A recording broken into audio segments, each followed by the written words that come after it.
یا اول الاولین یا آخر الآخرین یا ذا القوة المتین یا رحم المساکین یا ارحم الراحمین لا الہ الا انت سبحانک انی کنت من الظالمین اللهم صل على محمد عبدك ورسولك وصل على المؤمنين والمؤمنات والمسلمين والمسلمات اللهم صل على محمد كلما ذكره الذاكرون وصل على محمد كلما غفل عن ذكر الغافلون اللهم صل على محمد وعلى آل محمد كما تحب وترضى له۔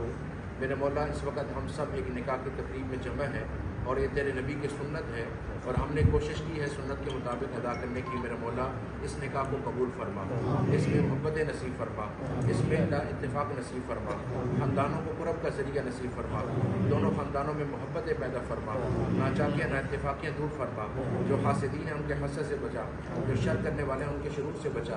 میرے مولا اس نکاح کو اس طرح بنا دے کہ دونوں خاندانوں کی قرب کا ذریعہ ہو جائے، زوجین میں محبتیں ہو جائیں۔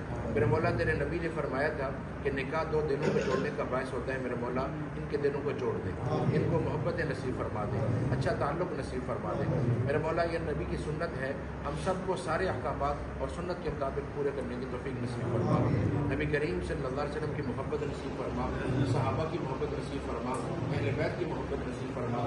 میرے مولا اس مسجد کی برکت سے اس نکاح کے اندر اور محبت عطا فرما، اور جو بھی میرے مولا اس قابل ہیں نکاح کرنا چاہتے ہیں، پوزیشن میں نہیں ہے، ان سب کے لیے میرے مولا اپنی طرف سے انتظام فرما۔ جن کے گھروں میں بیٹیاں بیٹھتی ہیں ایک سال جوڑ فرما، جن کے جوڑ ہو چکے ہیں محبت نصیب فرما، ایک سال اولاد نصیب فرما۔ ربنا تقبل منا انك انت السميع العليم وتب علينا انك انت التواب الرحيم۔ اللهم صل على محمد عبدك ورسولك وصل على المؤمنين والمؤمنات والمسلمين والمسلمات صلى الله تعالى على خير خلقه محمد وعلى آله وأصحابه وسلم۔